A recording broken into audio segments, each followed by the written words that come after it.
Victoria, the royal who invented the modern monarchy. Queen who made Britain an empire. Victoria's Britain is ruling the waves, ruling the world. But who was the real woman beneath the crown? In this series, we discover Victoria as we've never seen her before. A sensuous young queen. He clasped me in his arms, and we kissed each other, again and again. A reluctant mother of 9. Victoria definitely didn't like babies, almost grosses her out to see her own children. A devastated widow.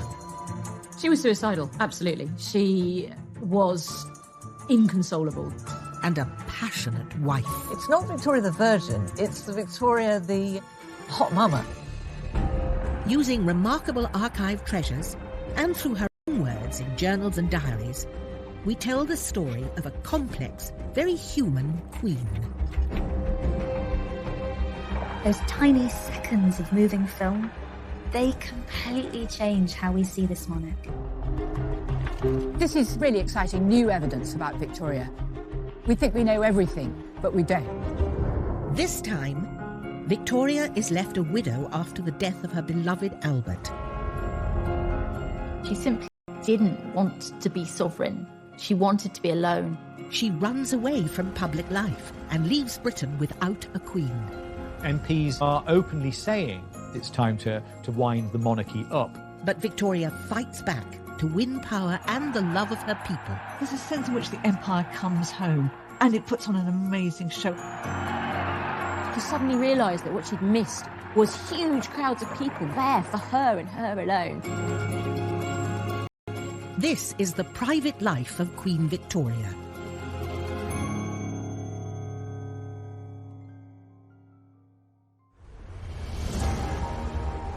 After 60 years on the throne, a regal Queen Victoria celebrated her Diamond Jubilee. Victoria was now the ruler of an empire that spanned the globe. She was probably the most famous person on the planet.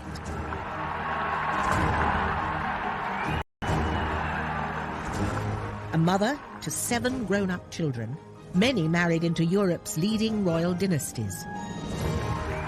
The 78-year-old monarch, loved by her people, waves at the cheering crowds on this summer day of 1897. She's smiling at people and she's laughing and she enjoys so much that connection with her public. Monarch and matriarch, she defined an era. She was the only monarch the vast majority of people had ever known on the throne. So I suppose it's a little bit like Queen Elizabeth today. Who among us can envisage a time when there isn't a Queen Elizabeth? Victoria was, in a very real sense, Britain.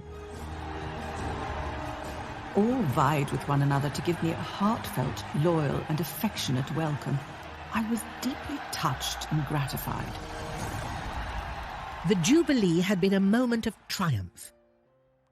But after the death of her husband Albert 36 years earlier, it had seemed unlikely a day like this would ever come.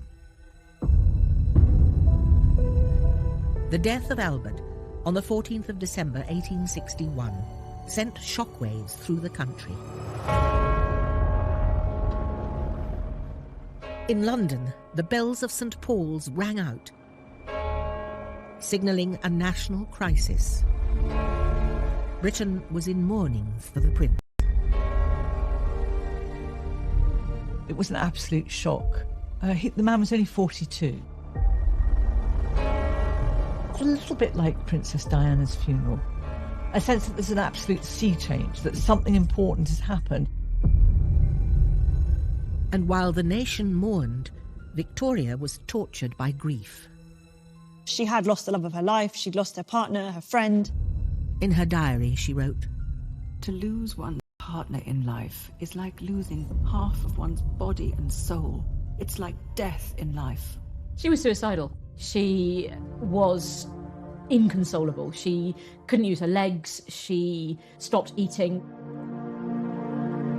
The funeral at St. George's Chapel in Windsor was to be attended by dignitaries from around the world. Kings, lords and politicians were there, paying their respects. But unbelievably, Queen Victoria herself wouldn't be there. Women didn't go to funerals because there's a sense in which it's too upsetting for them.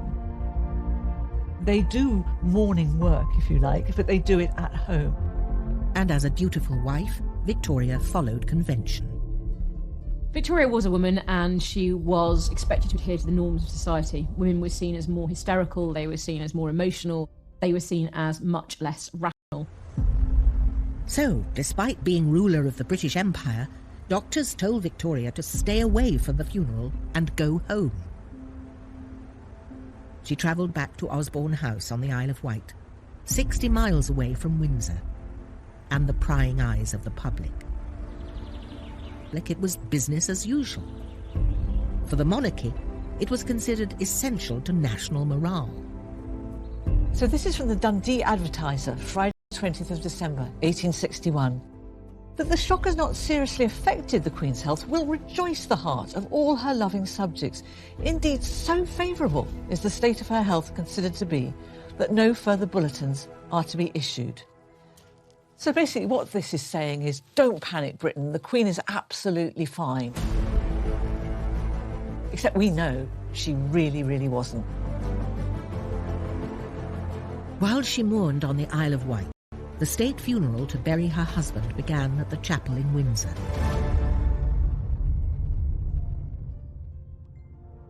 Desperate to be close to the great love of her life, Victoria had placed a last memento with his body. She had it done for Albert, and it was always his favourite portrait of her. I don't think there's any other way to put it. It's an incredibly erotic picture of Victoria. She's got her beautiful hair is hanging right the way down to her bust. It's not Victoria the Virgin, it's Victoria the hot mama. When the time finally came to bury Albert, Victoria confessed to her oldest daughter, Vicky, how pointless her life now felt. It is 1 o'clock, and all is over. But oh, only to have feelings of utter broken-heartedness, utter despair of the life I am to lead.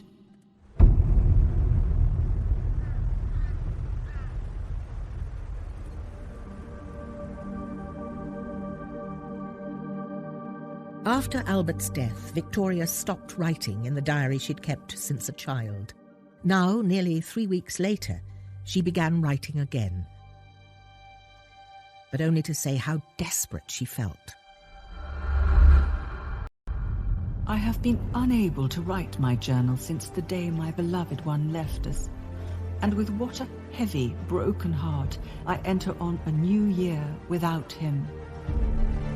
Victoria hadn't only lost her soulmate, but her great support, and now she'd have to manage alone, a widow queen without Albert by her side. She kept his room exactly as it was when he died, right down to the little glass that he'd used to take his medicine from. That remained in the room.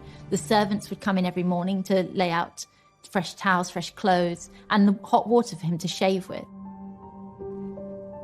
The children were not expected to be merry and to do the sorts of things that children did, occupying her. Victoria and her family began an established phase of mourning. As a new widow, she'd follow an elaborate set of social rituals. There are prescribed periods of time for people to mourn. For widows, it's 2 years. If you have a lesser relation, then it's 6 months or it's a year. Everything becomes very, very set down. Funeral rites become a kind of performance. For this period of mourning, widow women were expected to only leave the house when they absolutely had to and stay out of kind of social events. So the dress had to be black, but also accessories, the handkerchief, the lace, the stockings, shoes, belt buckles, everything had to be black. Victoria's mourning wear became her signature look, like a uniform for facing her public without Albert. Victoria, although she initially announced she would wear mourning for at least 2 years, very quickly decided that she was going to wear deepest mourning for Albert for the rest of her life. She didn't want to surrender her grief because her grief became an expression of her love for Albert. It's how she defined herself. Grieving for Albert was now all Victoria cared about, despite her public duties. But his death meant that she was now left alone to rule. When Albert was around, she was eclipsed in terms of the position that she held, because he took over much of the direction of the monarchy. She'd effectively been indoctrinated, and so suddenly to be without this man who had persuaded her that she needed him, it was actually terrifying for Victoria.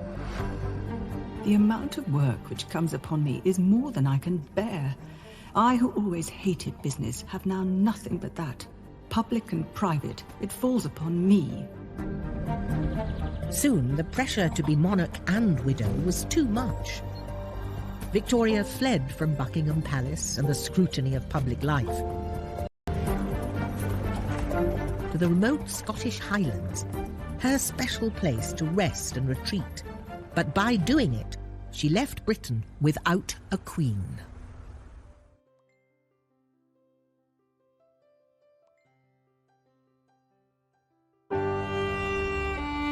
Overwhelmed by the death of her beloved husband Albert, Victoria had abandoned her duties as queen to grieve in private.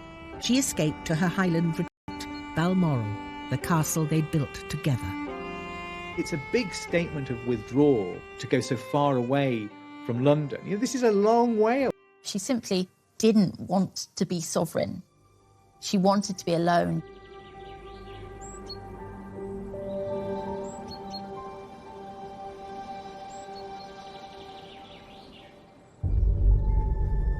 Balmoral gave Victoria the privacy she wanted, but it came at a cost. It was filled with memories of Albert.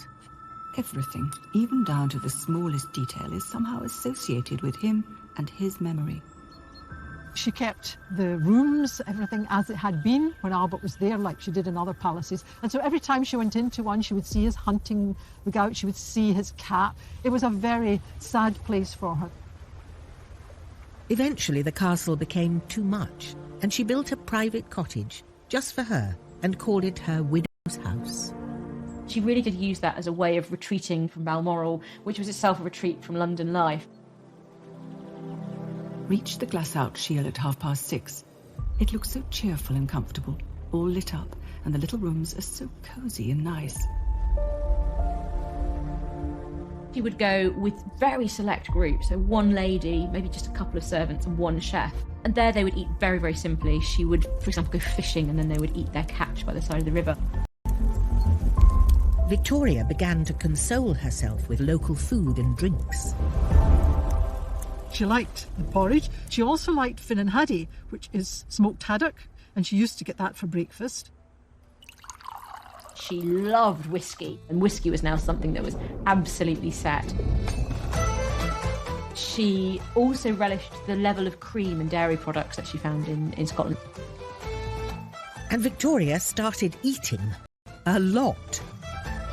We know that she loved her food all through her life, and her appetite came back very quickly after Albert's death. And as queen, she could pretty much eat what she liked. What she didn't like was spending too long eating. So Victoria liked a mealtime to take 30 minutes, so very, very quick. But she could eat an awful lot of food in that half an hour. She ate fast. Victoria also found comfort in nearby Blair Castle, home to Anne Murray, the Duchess of Atholl. Rarely seen correspondence between the two women reveals an intimate friendship that was vital to Victoria's recovery. This is 50 years of letters between Queen Victoria to Duchess Anne, so they're quite an undiscovered treasure trove. This book was given to the Duchess by Victoria to commemorate a year after Albert's death. Along with that was sent this amazing and adored husband, December 14, 1861. I'll open it up, and still inside is a lock of Albert's hair.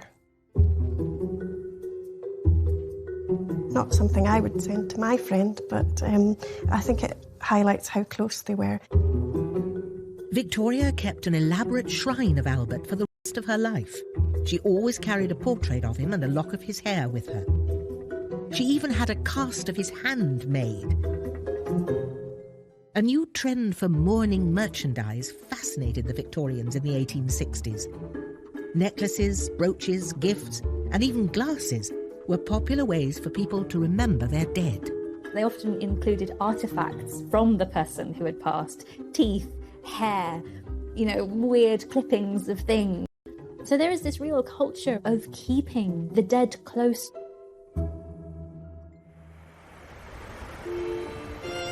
Victoria stayed in the Highlands well beyond her official 2-year period of mourning, returning only occasionally to Osborne House or Windsor to see the family.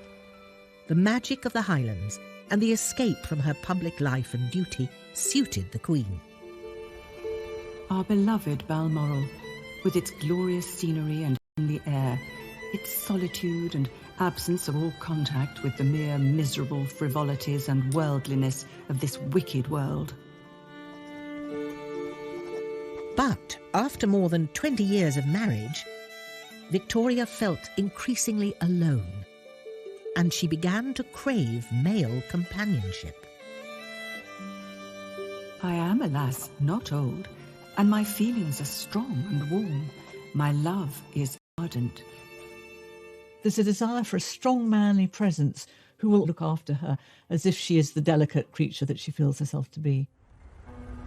And one man was spending an increasing amount of time with the Queen. He was a Balmoral servant called John Brown.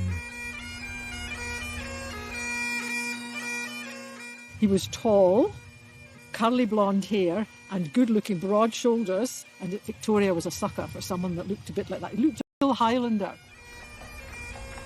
John Brown took Victoria fishing and riding. He even carried her to and from her horse. And as they grew closer and closer, she decided to promote him. I have now appointed that excellent Highland servant of mine to attend me always and everywhere out of doors. But not everyone shared Victoria's enthusiasm for her Scottish servant. John Brown is not a likeable man, but as far as everybody else was concerned, he was a drunken bore. It was very much based on class. I mean, let's face it, if an outsider comes in and starts to get the Queen's ear, I mean, goodness me. Victoria ignored the gossip and the tittle-tattle and stuck by John Brown. He is so devoted and attached and clever, and so wonderfully able to interpret one's wishes. He is a real treasure to me now. They would go out sitting on hillsides in the rain, drinking whiskey together. They would also have an awful lot of private time together. The little cottage that she built for herself. Whiskey toddy was brought round for everyone, and Brown begged I would drink to the fire kindling. I mean, John Brown clearly feels that he has license to say anything to the Queen. At one point, he tells her that she's putting on too much weight. And instead of being completely offended, she takes that on board. He gave her something nobody else was giving her, which was an honest view. I think he sort of shocked her out of herself in some ways. She could be who she wanted to be with him. Albert's death had left a huge hole in her life, and John Brown filled it.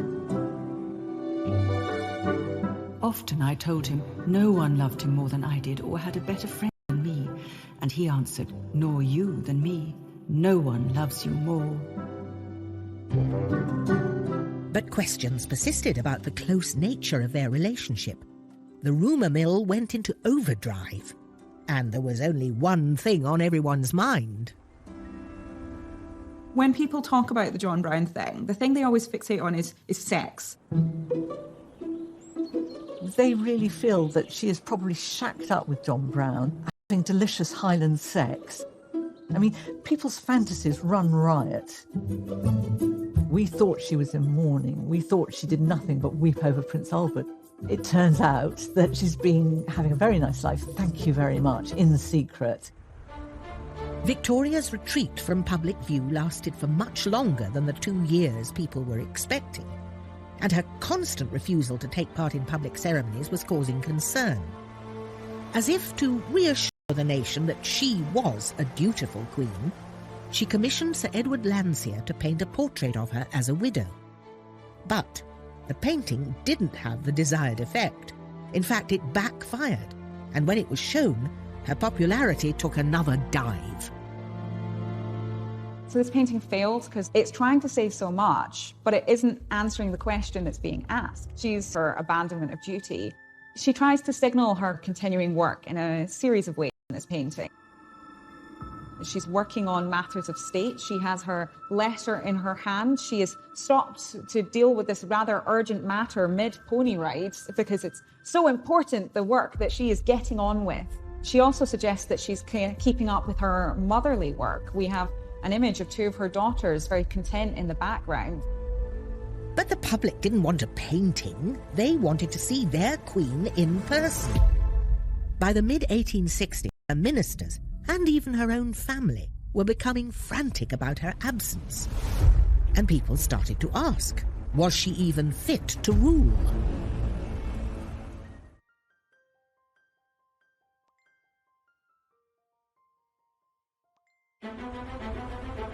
The death of Prince Albert devastated Victoria. Consumed by grief, she locked herself away in Balmoral, far away from her subjects and her royal engagements. But after 5 years of mourning, the country had had enough.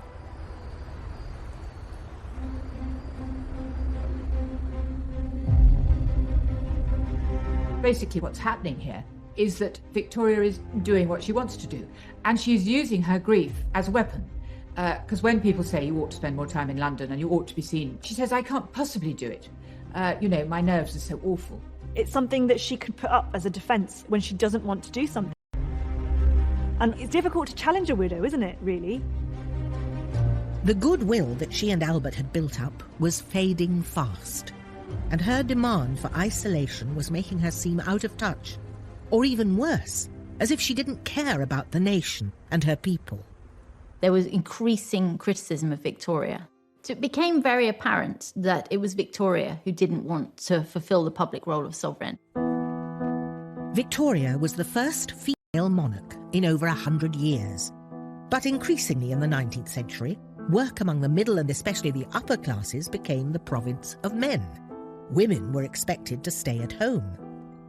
People felt unsure about Victoria's ability to be a woman, a mother, and a queen all at the same time. It reanimates, I think, all those anxieties from the beginning of the reign, which is this is what happens when you have a queen rather than a king. If you have a king, he will have certain constitutional duties and he will feel obliged to do them. He may do them badly, but he will feel obliged. The queen will somehow invoke her right to be a private woman, to be a mourning widow, to be just not able to cope at the moment, will be allowed to be a woman at home. And there's a real sense in which, duties was helping to fuel a new and energised clamour to get rid of the monarch. There are radical politicians, MPs in Parliament, who are openly saying that perhaps it's time to wind the monarchy up.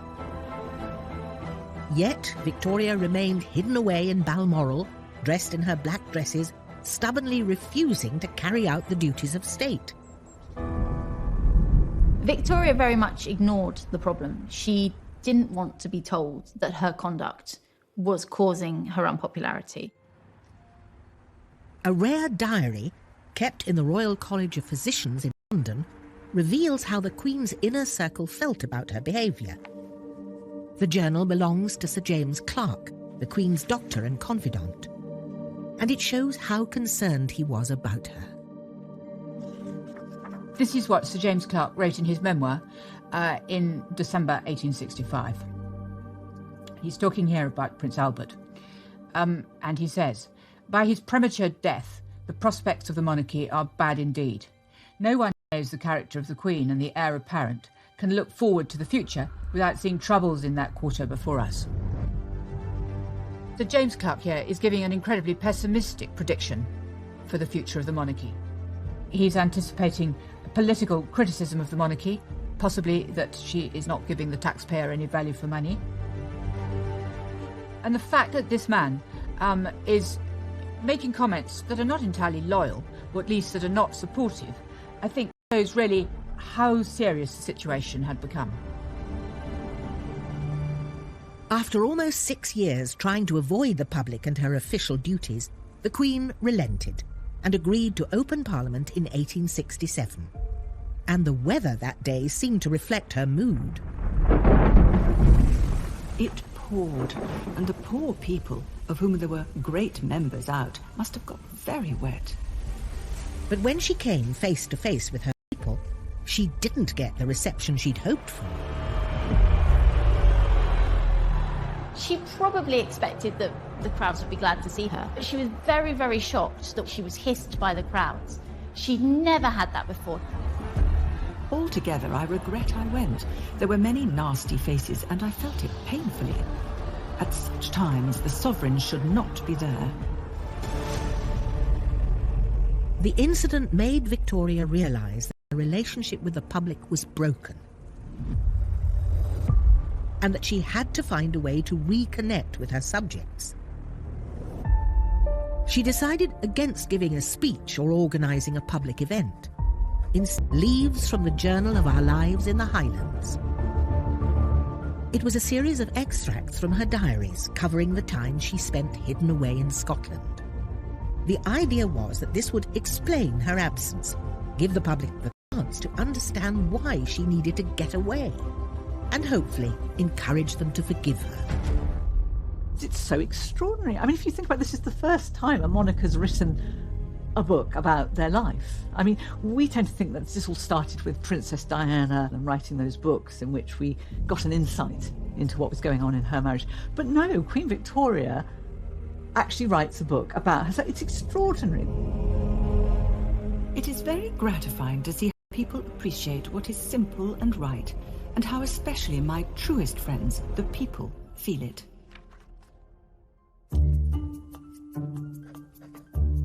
Victoria was really proud of her book and wanted to show it off to those she admired, particularly her favourite writer, Charles Dickens. He agrees to meet her, and she very coyly gives him a copy of her book and says something along the lines of, "Mr. Dickens, I know I'm not really a patch on you, but, please accept this."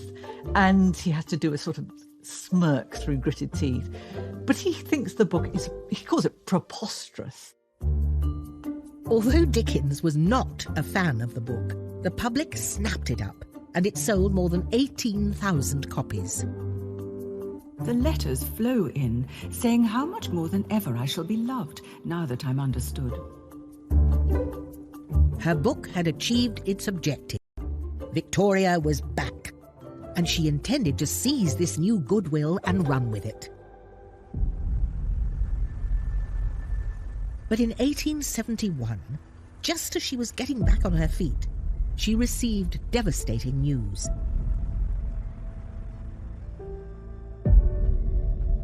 Her son and heir to the throne, Bertie, had fallen seriously ill with typhoid and was clinging to life.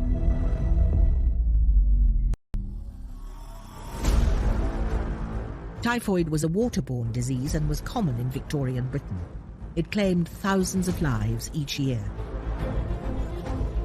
It hit working classes the hardest, those with poor access to clean water, but it didn't spare the royal family.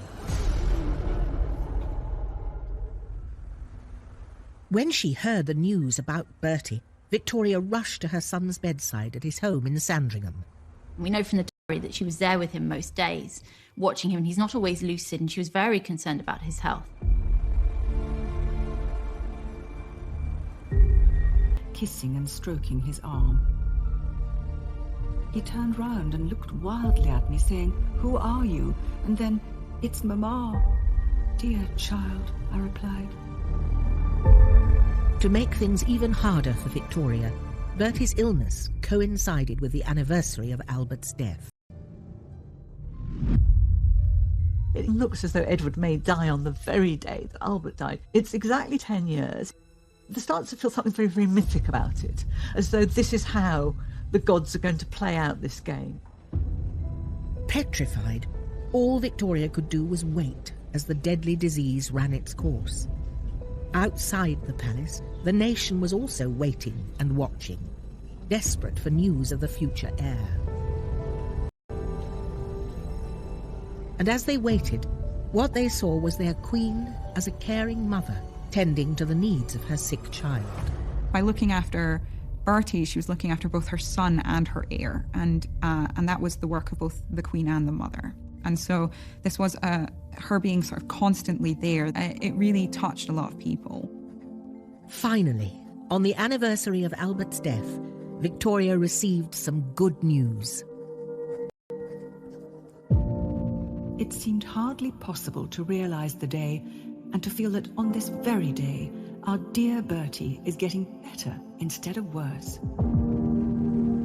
Victoria seized the opportunity to share the news of his miraculous recovery and her joy as both a mother and a monarch.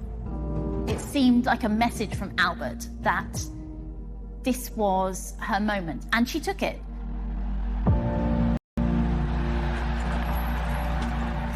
A couple of months later, Victoria travelled in an open carriage to St Paul's Cathedral with a fully recovered Bertie by her side. An estimated crowd of 13,000 people were waiting for them to help them celebrate a grand Thanksgiving ceremony for Bertie's recovery. After 10 years of near absence from public life, the Queen was finally ready for her big comeback. Though still in mourning dress, her outfit for the occasion didn't go unnoticed. A corded black silk dress trimmed with white fur and a jacket to match. On her head she wore a bonnet with black and white feathers and white flowers. She was dressed to impress. Victoria took a central role. She entered St Paul's Cathedral, and it must have been such a big deal for her. The last time that she'd really appeared in public, she'd been hissed by the crowds. She was anxious about being seen. She'd changed a lot in the 10 years, but... I saw the tear in Bertie's eyes and took and pressed his hand. It was a most affecting day, and many a time I repressed my tears. She is not a woman that goes in for much physical affection. You know, she's not a hugger and a patter, and she takes his hand. It's extraordinary. She's clearly very, very moved. In that moment, things are more or less put right between the monarch and the British people, because they've put themselves on display. This time, as Victoria and Bertie drove back to Buckingham Palace, the streets were packed with cheering supporters. By now, Victoria was 52 and had been on the throne for over 34 years. But it was at this point of her reign that she felt truly united with her country, and they with her. I still hear the ringing cheers, and never can I forget the enthusiasm. It had taken her a decade to come out of her shell, but she was really bucked up by the crowds. And it clearly had a huge effect on her morale and her confidence that perhaps actually she could do this, perhaps she could rule by herself. Victoria was now ready to start a new chapter in her life. And just in time, as she was about to become the most powerful woman on earth.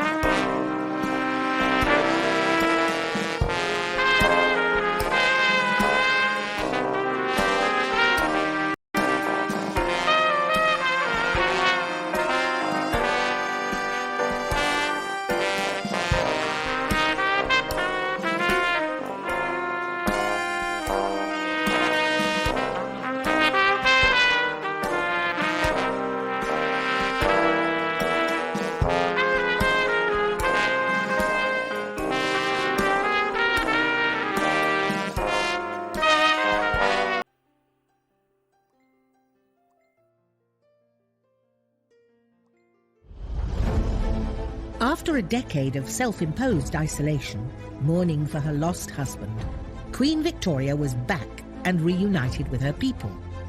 To celebrate her return, she wanted to make a statement on a grand scale. So she decided to take over a project already started by Albert, the redevelopment of West London. Victoria transformed this part of London that gave birth to some of Britain's biggest cultural institutions: the Natural History Museum, the Victoria and Albert Museum, the Royal Albert Hall, and her most important and personal monument, the Albert Memorial.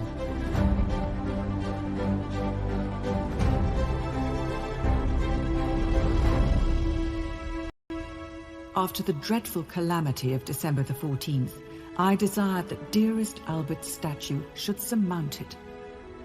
Victoria inaugurated the Albert Memorial in 1872, and its design was her husband as she remembered him. The memorial is really magnificent. The bronze figures and mosaics are all beautifully executed. You see him here looking incredibly just masculine. He's got these gigantic thighs and then the kind of thick muscular shins. You see him kind of casually leaning with his legs spread, sat under the shelter of this rather large phallic structure. The memorial commemorated her great love, but it was time for her to move on. By this point in her reign, Victoria had been queen without Albert for almost as long as she'd ruled with him. The support of her people now gave her the confidence to shape her own destiny. And by placing the continents around the memorial, she was making the point that she was a powerful global ruler. So this is the British imperial moment. This is the moment where Britain goes from being a northern European country to being this vast global power. During Victoria's reign, stretching from Canada to Australia and Africa, it was said that the sun never set on the British Empire. And Victoria was at its head. The 1870s are really a time where England and London are becoming really confident in their power and their success and their cultural influence. So it's a time of great fashion, it's a time of great music and excitement and arts and culture. And so there's this real belief that the empire is doing an awful lot of good for the people at home. There was one country in the empire that was having a particularly strong influence on Victoria: India. I saw Lady Napier, who talked very pleasantly of India, of the climate, of the natives, their intelligence and faithfulness, etc. For Victoria, India was this far-off, exotic place. She would never visit India, but she was fascinated by the clothing, by the culture, by the art, by the people. You see that slowly throughout her journals then, from that period onwards, that she talks about our Indian empire, our Indian territories, my subjects in India. So she's already internalized this idea that this is her domain. Victoria had overcome the death of Albert. She was now queen of the world's largest empire, but that wasn't enough. She wanted more. Vicky, her daughter, has become Empress of Prussia, and there's something about that Empress that really sticks in Victoria's craw. She thinks, Empress, that sounds a bit grander than being queen. I think I should be Empress. Luckily for Victoria, there was a new leader in number 10, one who would help her realise her ambition: Prime Minister Benjamin Disraeli.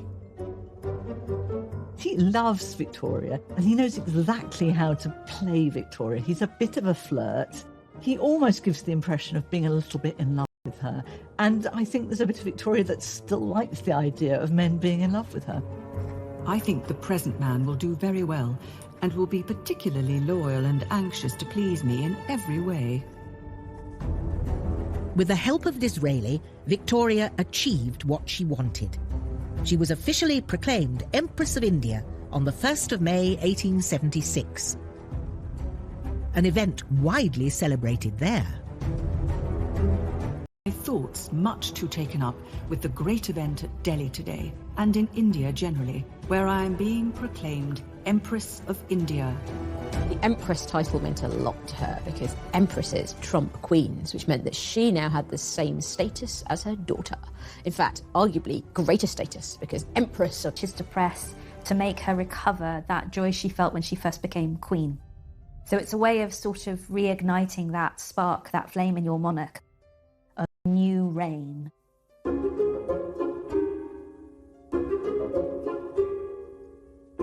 Re-energized as Empress of India, Victoria embraced a new confident style and image. She still insisted on wearing mourning dress, but added a touch more glamour to it. In the earliest widow's wear, she wears these very plain, very harsh dresses, completely black down to the details and very little ornament. And there's something so heavy. Whereas later, when she starts wearing dresses like this one, it's quite a dramatic change. We can see we have a quite loose cuff here, which is playing to the fashions at the time, but really elevate her mourning wear to be a very queenly, very luxurious, very empress-like image. And in doing so, she really kind of comes into her own. This mannequin is one designed for one of Victoria's mourning dresses, and consequently is in her proportions. And it really shows you just how small she was in a certain way. You know, I'm not tall, and here I am towering over her. Victoria was now an older lady, a little stout and just 4 foot 11 inches tall. But she wore her little black dress with all the confidence of the ruler of the world's largest empire. At the age of 68, the Queen was about to celebrate her 50th anniversary on the throne. This marks the moment when Victoria becomes a brand. Literally, the whole industry sprung up, making certain that Victoria's image was on tins of mustard, on coffee pots. You could have her on your tea towel. I mean, she now becomes one of the first big global brands, instantly recognisable.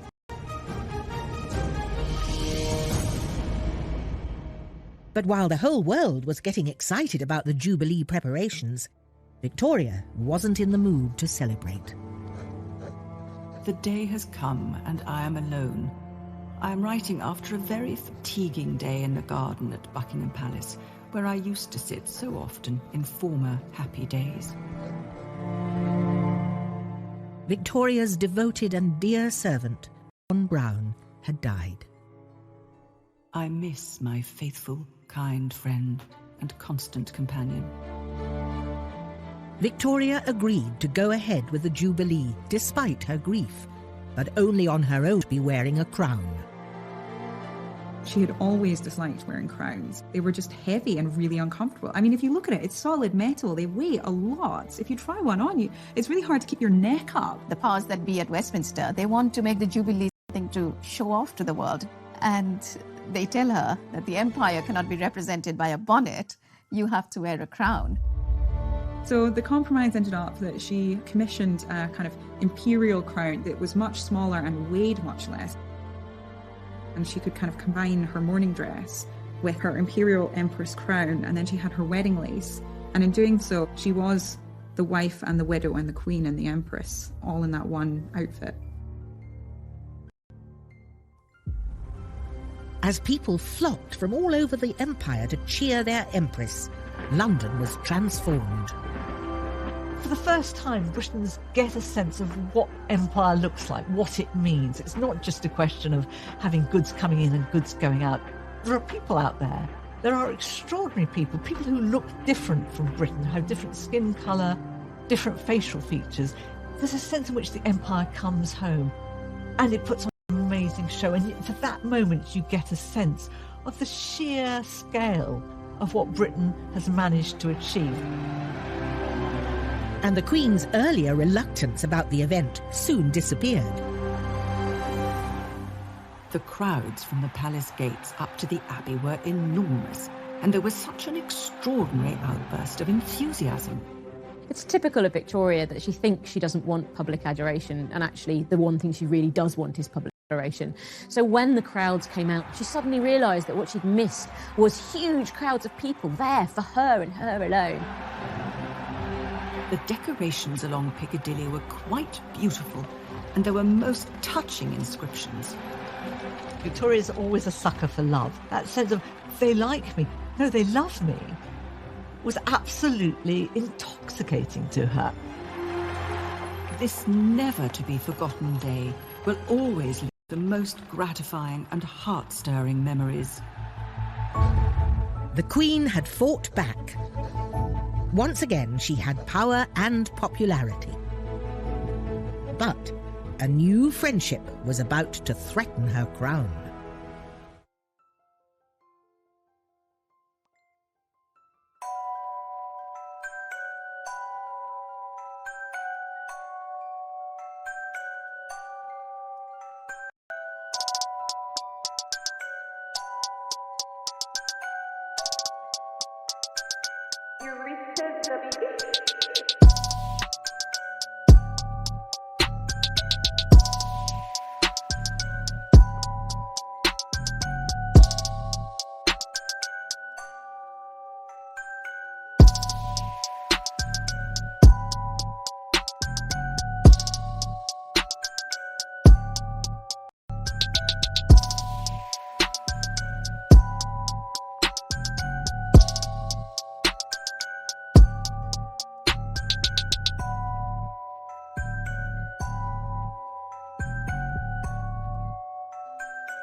Following the glorious Golden Jubilee celebrations in the summer of 1887, Queen Victoria was now a powerful queen.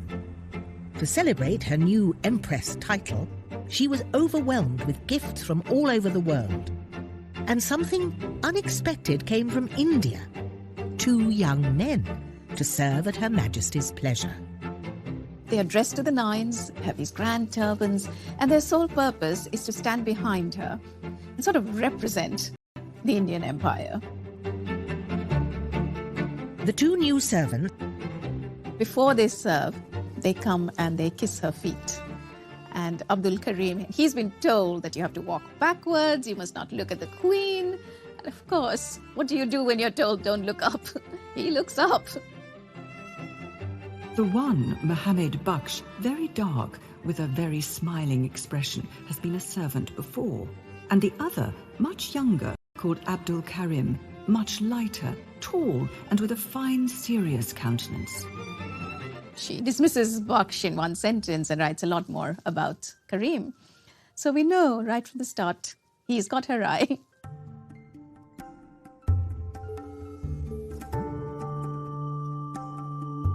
By the time Abdul Karim came on the scene, Victoria was almost 70. But despite her age, she was longing for someone to love. When Abdul Karim comes into Victoria's life, she's experiencing quite a dramatic loss from John Brown, the loss of an intimate confidant and friend. Quite quickly, as he and Victoria begin to communicate, and she sees that he is somebody who's clever and educated and talented and skilled, but also becomes quite attracted to his personality. It looked as if Abdul could become the latest in line of Victoria's male companions. To keep him close to her, she decided to take Urdu lessons from him, and she promoted him to be her personal secretary, or munshi in Urdu. I particularly wish to retain his services, as he helps me in studying Hindustani, which interests me very much, and he's very intelligent and useful. She took great pleasure in learning and writing this new language from her ever-expanding empire, learning to say things like, "The tea is always bad at Osborne House. The egg is not boiled enough." She got off on the fact that she could learn something new, even at a relatively advanced age. And he was someone who thrilled her with his exoticism, with his words, with his personality. He tells her about, the heat and dust, the color, the festivals, the spices. Suddenly she's transported into a different world. She lets Abdul have more and more influence over her. Following Abdul's advice, she built a grand entertainment room at Osborne House in the style of the Indian emperors, known as the Durbar Room. A sort of mini India on the Isle of Wight. This room reflects this exuberance she was feeling. Her spirits had really revived, and I think this invited guests, she showed off her mini India to the world. So every detail from here was actually planned in India. Every object in this room, the lamps, the curtains, the carpet, they were all brought from India. The room looked very fine, with the chimney piece finished and surrounded by a beautiful peacock with a spread tail. Victoria used the room to entertain guests from all over the world and remind them of her status as Empress of India. So this beautiful book is the ledger of all the menus of the lunches that were done in Osborne House. So let's open it up a bit. There we go. Wow, it's heavy. So this is the lunch menu from Sunday, the 13th of February. And it's got lots of items listed on it. Some are in French. But here we have the very special item that was one of Queen Victoria's favorites, and it's Indian chicken curry. And this was served nearly every day. The other favorite was dal, which was also served, so she was the original curry fan. Does show her interest in food, her adventurousness, and her open-mindedness as well when it came both to food and to cultures which were not her own. Victoria loved her food, and her new fondness for curry became a national obsession. We do see that real curries, that real taste, real spice, how to cook them, starts to make its way from Victoria's court out into the general public. And people like Eliza Acton, who publishes a very famous cookbook for housewives, especially for middle-class housewives, starts to include recipes for how to make your own curry. While Victoria was enjoying eating curries and spending time with Abdul, friendship didn't go down well with the rest of the court. It crosses so many taboos. He's much younger than her, he's very lowly born, and of course he's of a different ethnic background. I mean, that is so shocking to people. He was hated by the court, both because of racism, but also because of classism. He was seen as having undue influence on the Queen. In many ways, these were all the arguments that had been rehearsed with John Brown, but now added into that was this real nasty element of racism as well. Once again, Victoria's personal life threatened her position as Queen. Soon, even her own children joined the conspiracy and turned against her. Bertie in particular. She's treating Abdul as the son, and the real son is sort of being sidelined. And there is this letter, and you will be courteous to the Munshi, you will do this, you will do that. And at the end of it, it's Sisi, the Munshi. So he's copied in on this letter. Bertie's so furious with their relationship, he does something incredible. He sends a letter to the Queen's doctor and asks him to write a report suggesting that she should step down on grounds of insanity. Well, Queen Victoria is Queen Victoria. She is not going to be bullied by her doctor or her son or the household. So she gives it right back to them. Victoria was ahead of her time when it came to racial justice. In anger, she wrote a cutting letter to the court, accusing them of snobbery and racism. The Queen would wish to observe that to make out the poor good Munshi is so low is really outrageous, and in a country like England, quite out of place. Victoria, even in her old age, is a feisty woman. I think she is enjoying this, this clash she's having with her son, with the household. It's giving her a lot of energy. Victoria won the fight and kept Abdul by her side for the rest of her life. To her family and her nation, the feisty queen seemed tireless and eternal. But her energy couldn't last forever.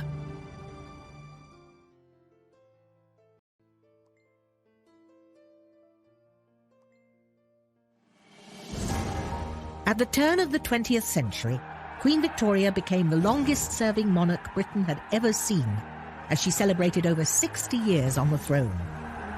Now approaching 80, she had an astonishing 42 grandchildren. She was fully embracing the image of grandmother to her family and her nation, and was enjoying unprecedented popularity.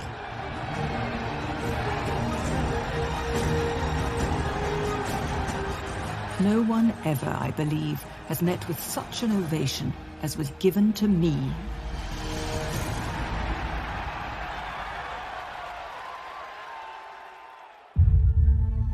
Finally, she was successfully combining her roles as monarch and matriarch. There's a new way of being queen. She's freer now as an elderly woman. There's nothing is expected of her. All the early battles are won, and there's a sense in which all she has to do now is relax and claim that popularity. Some remarkable footage taken during a visit to Dublin. What we have here is truly amazing. She's an old woman, but she's still engaging with the crowds. She's seen so many crowds during her lifetime, but their love continues to please her. I can never forget the really wild enthusiasm and affectionate loyalty displayed by all. Those tiny seconds of moving film, they completely change how we see this monarch. She's not dull and boring and a woman trapped in grief who has no joy in life. She's someone who loves the people that are around her and connects to them in a very human way. By this point in Victoria's life, she has already defined an era. She has spanned a century almost. Even by this stage, people know it as the Victorian era. She's an icon. Victoria is so fascinating because her life was so long and so much happened within it. It was a very influential era, the Victorian era. I mean, we went from essentially an agrarian economy with limited industrialisation to something very much more akin to the modern world we see today. Britain found it impossible to imagine a world without Victoria because she had always been there. So in a sense, it's not just that she becomes part of the furniture, she kind of is the world. But the world was about to crumble. As the winter of 1900 approached, only a few months after her Dublin visit, Victoria started to feel ill.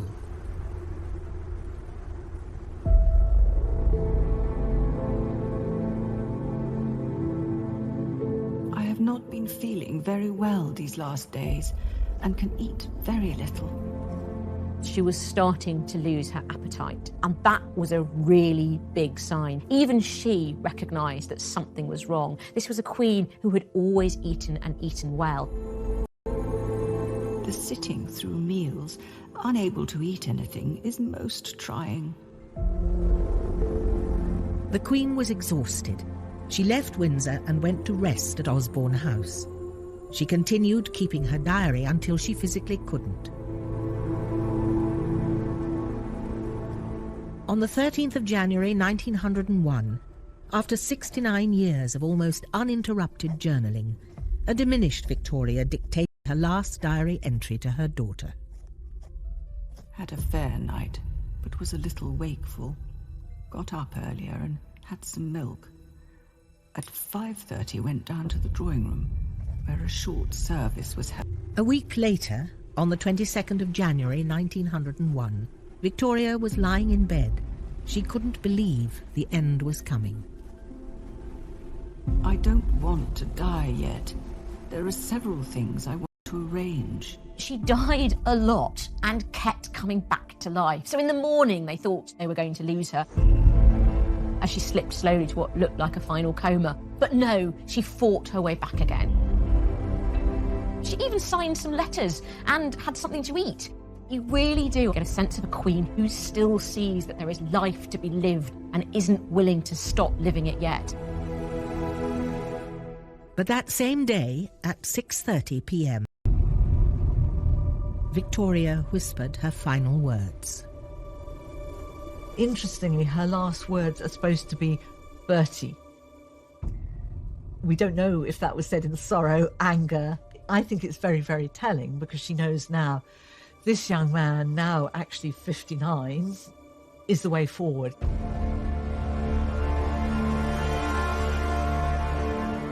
There were reporters hanging around outside the gates of Osborne House shouting that the Queen is dead. The news of the Queen's death shook the world.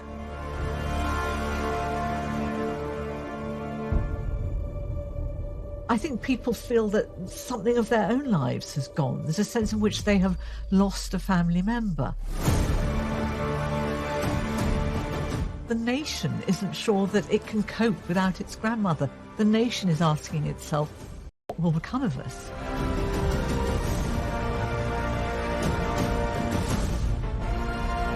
It was a great break in history. People were aware of it, just as they were aware when 9/11 took place. This was, I think, visible in the tributes that were paid to her. Everybody wearing black. Even the prostitutes wore black. The world was in mourning, just as Queen Victoria had been for half of her life.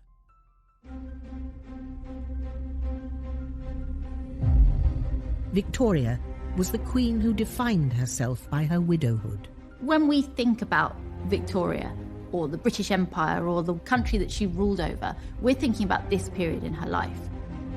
When we picture Victoria, we're thinking about the widowed Victoria ruling alone. The birth of this new Victoria was a difficult birth. It took her a decade from Prince Albert's death to understand that she could separate the Queen from the woman. But after that, she didn't really... But Victoria's own words revealed she was always more than just a queen. She was a princess, a wife, a mother, and a widow. A ruler and an empress. One of the most iconic monarchs Britain has ever seen.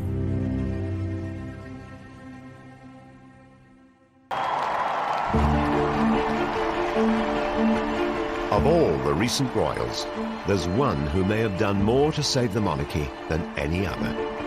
Queen Mary, wife of King George V and grandmother of our current Queen. Today she may have been largely forgotten, but her influence on Britain has been huge. There's no doubt she helped save the monarchy. Our country today would not have been the same without her.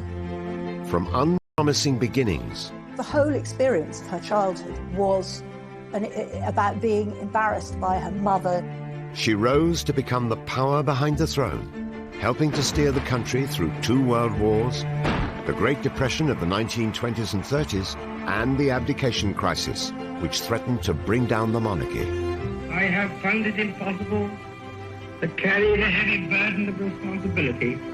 What Mary felt was, okay, if that's what my son wants and he wants to marry Wallis Simpson, he can, but she's not going to get the title, Royal Highness. But how did this paragon of conservatism become an unlikely modernizer? and along with her husband, helped redefine the role of royalty. They played a role really on the world stage, which made a huge impact on the idea of the monarchy as a global brand. How was she able to become the first royal to reach out to the working classes? Mr. Howells is an unemployed miner, and he and his family have the pleasure and honour of showing Queen Mary over their house. It wasn't any longer enough to just do away. And she and George V were the first of the royals to interact with the general public. And why was she such a huge influence on our current monarch?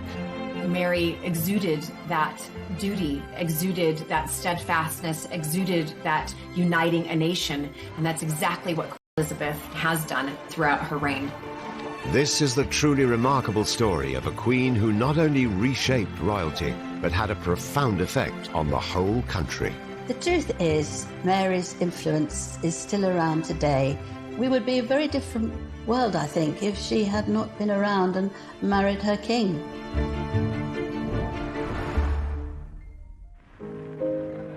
December the 15th, 1948.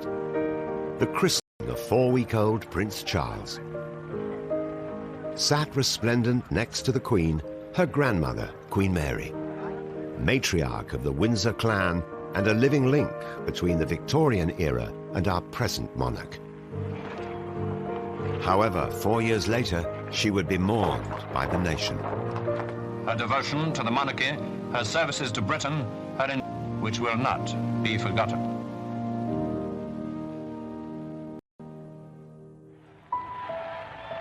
But who was the woman that helped steer the crown and the country through some of the most tumultuous times in our history? And how did she almost single-handedly ensure the monarchy's survival when the great royal houses of Europe were toppling like cards? Mary, or May as she was nicknamed as a child, was born in 1867, the eldest of 4 children. Her mother, Princess Mary Adelaide, known as Fat Mary, was a cousin of Queen Victoria. Her father was a European prince who had been bestowed the ceremonial title, the Duke of Teck, after a castle in southwest Germany. Mary was actually born in the same room in Kensington Palace where Queen Victoria had been born, and Queen Victoria did actually come and visit her and say she was a fine infant with a good quantity of hair. Mary's parents had been granted their apartment in Kensington Palace by Queen Victoria. To live up to their status as minor royalty, they spent lavishly, but didn't possess the fortune to maintain their grand lifestyle.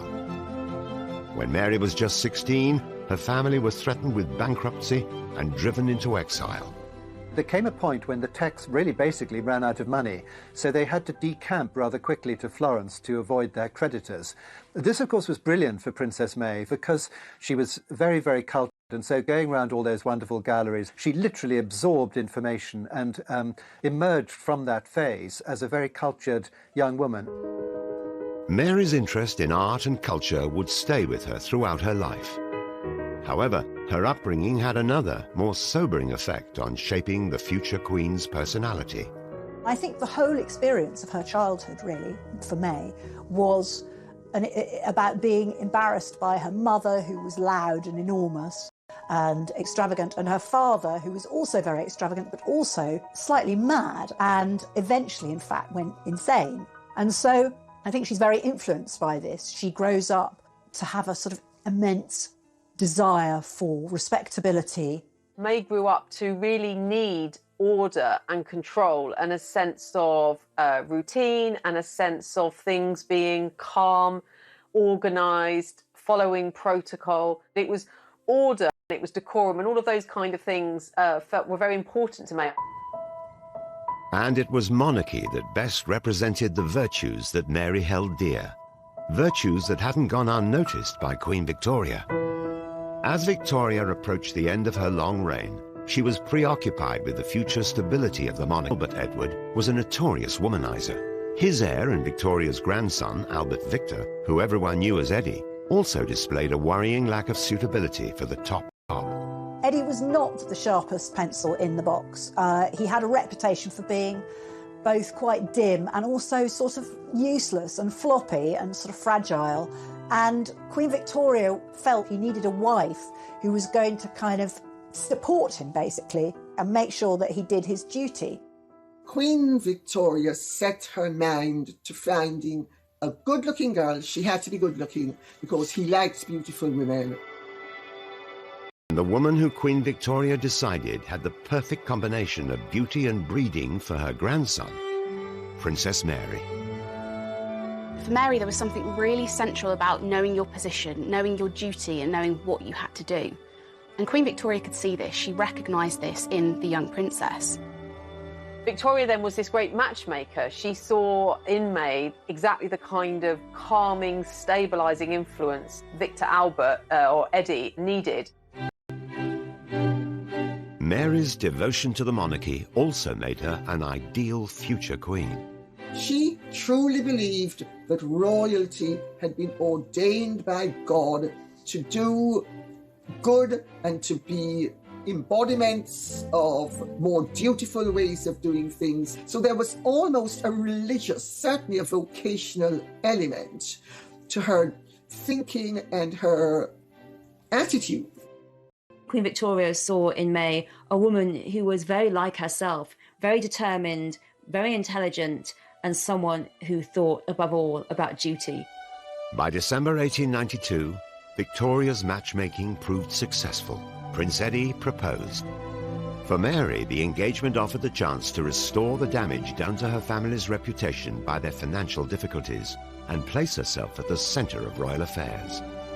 Royal matches were really about uniting royal families together. She wanted to help her family, her parents, and so when this opportunity of this very good marriage came up, she really had no choice but to say yes. At the time, there was no question of somebody falling in love and getting married. It was you just married who you were told to marry. A date was set for the wedding, but Mary's prospects would be cruelly dashed. Between 1889 and 1892, the world was struck by an influenza pandemic, which claimed the lives of around 1 million people. Even the royal family weren't immune.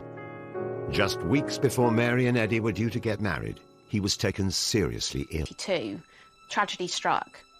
Eddie contracted the flu, which later developed into pneumonia, and on the 14th of January 1892, he died. The family had originally decided to meet at Sandringham to celebrate the union, but instead it became more of a mourning party. Princess Mary had been struck by the first of several tragedies that would mark her life. However, once again, Queen Victoria would play matchmaker and rescue her prospects. The man Victoria had in mind was now in direct line to the throne. Almost at once, Queen Victoria starts lobbying for her to marry George, who is the second son. Now, George, I think initially was shocked by this. He had loved his brother and he felt it was all too soon, but Queen Victoria was very bossy. He actually went off to Greece with his mother